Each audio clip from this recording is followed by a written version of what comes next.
Welcome into the Wednesday episode of the David Hookstead Show. Happy to have you all here. As always, we got a fun one planned for you. Obviously, you can tell it's warming up a little bit outside. I got a short sleeve button up on. I don't think I've worn one of these in a long time. I frankly look amazing. I can see myself off screen. So if I'm looking this good now and it's only May 11th and it's not quite summer weather yet, I can only imagine what I'm going to be looking like once July rolls around. It is going to be a hell of a time. But first things I want to talk about right off the bat is Seattle Seahawks receiver DK Metcalf was doing Shannon Sharpe's podcast when he was talking about Colin Kaepernick and whether or not Colin Kaepernick deserves to return to the league, whether he would play with him on the Seahawks, and he essentially said if the Seahawks brought him in, he would play with them, and that he thinks he does deserve a second chance in the NFL. And quite frankly, as I've said many times before, I'm getting sick and tired of this narrative that Colin Kaepernick is some hero that we need to apologize to, and he's some hero that we need to bring back to the NFL with open arms, and that he's some hero who did nothing wrong, and that he's a martyr, and the NFL screwed him, etc., etc. That is all, of course, complete nonsense and complete bullshit. I can run you down a list of things Colin Kaepernick has done that proves he has no business being in the NFL. Let's start. Number one, he refused to stand for the national anthem. And not only did he refuse to stand for the national anthem, the media has spun what that was about. They're like, this was never about the flag. This was never about America. Folks, Colin Kaepernick is literally on the record talking about how he's not going to stand for the flag because of issues he has with America. Specifically, he has compared police officers to slave catchers. He has made comments about how cops can get away with murder and get paid leave. He essentially praised Fidel Castro while down in Florida. Now, Fidel Castro is a murderous dictator. He has passed away. I hope he's burning in hell. If you were in Cuba and did the things Colin Kaepernick did, you would just be lined up against the wall and shot. He wore socks depicting police officers as pigs. His girlfriend, when the Ravens were apparently thinking about signing him, decided to post an image that compared Ray Lewis to a character from Django Unchained. I could go on and on and on. And then he's out here doing interviews now, doing a podcast where he's like, I might have to start as a backup, but I know that's where I'm not going to. Folks, this guy hasn't played in like 5 or 6 years. What are we talking about? What delusional world are we living in where Colin Kaepernick is now somehow going to come slide back into the NFL after years and years out of the NFL and just apparently get a job? Folks, he's not that good. Is there any other player who could skip the NFL for 5 or 6 seasons and just come back and play? Not a chance in hell, but for some reason we're acting like Colin Kaepernick is some star player who should gift the NFL with his presence. He's an idiot. Every time he opens his mouth, he just says something dumber and dumber and dumber and dumber. And yet we sit here pretending like Colin Kaepernick is some superstar.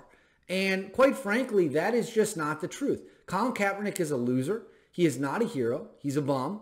That is frankly as blunt as I could put it. There's really nothing else that needs to be said about it,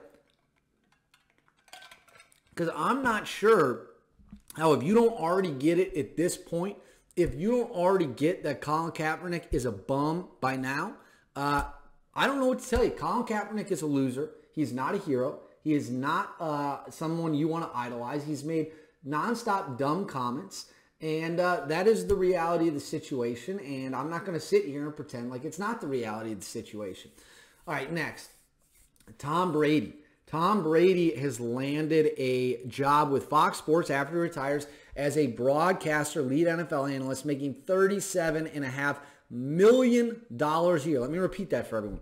$37.5 million a year is what Tom Brady will make on Fox Sports. $375 million over 10 years, an absolutely outrageously large contract. Obviously, good for him. I always like to see people get paid. I want to see people get their money. No question about that at all. Look, if he's as good as Tony Romo, or if he's even a fraction as good as he is playing on the field, he's worth every penny. And not is he simply worth every penny. Just from a branding and marketing standpoint, Tom Brady being the face of your NFL coverage is worth $37.5 million a year. No questions asked. It doesn't even actually matter if he's really good in the booth. Just having Tom Brady, a 7-time Super Bowl winning champion, being able to come in, sit at the table, break things down, talk about what's going on. Literally no quarterback in the NFL has won more than he has. So he is, without question, the most experienced guy out there. And you're going to see him, I think, do a lot of one-on-one interviews, and that's going to be crazy. I mean, think about it. He can interview Patrick Mahomes. He'll be interviewing Bill Belichick. I mean, think about the ratings for a Bill Belichick, Tom Brady sit-down one-on-one interview. They'd be absolutely ginormous. They'd be absolutely huge. So I think $37.5 million, frankly, is a bit of a steal. There's no question that he's worth that kind of money. There's no question he's very charismatic. He's very entertaining. He knows what he's doing. Look, if you want big-time talent, you got to pay big-time money. And Tom Brady is the GOAT. He's the granddaddy of them all, as they like to say with the Rose Bowl. $37.5 million is worth the kind of cash. If he, if he's even 10% as good as he was on the field, that's still, worth it. No questions asked, hands down. Finally, the Jacksonville Jaguars have been sued over Urban Meyer's alleged conduct. Former kicker Josh Lambo, if you remember, he alleged that Meyer kicked him during a practice. Meyer denied that ever happened. I think there were also allegations of the way he spoke, whatever. Lambo has sued the team, wanting $3.5 million plus, I think, emotional damages. Look, it's interesting because Lambo says that the kicking incident, the way he spoke to, and the whole thing impacted his play, which ultimately cost him his job when he was cut in October. And if we can sue now in the NFL because your play sucks and you get cut, that opens a very dangerous door, right? He's going to have to prove that Urban Meyer did stuff specifically outside the scope of the regular football world and that caused him to lose his job. Do I think the Jaguars will settle this? I don't, because, again, the precedent it then sets is incredibly dangerous. What I will say is it's just the latest black eye for Urban Meyer and the Jaguars. I mean, this guy's been fired for months now. He's been gone for 6 months at this point, 5-6 months. And he's still a problem for the organization.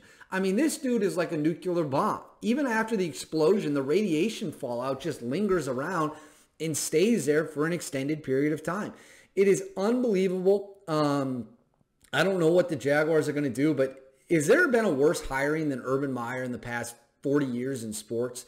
Guy won 3 national titles at Ohio State, didn't even make it one season in the NFL. Complete disaster. Let me know in the comments what you think. Let me know, tweet at me. Do you think there's been a worse hiring than Urban Meyer? Do you think he's the worst of them all? Anyways, that's all we have for the Wednesday episode of the David Hookstead Show. Make sure to tune in Thursday for the final one of the week.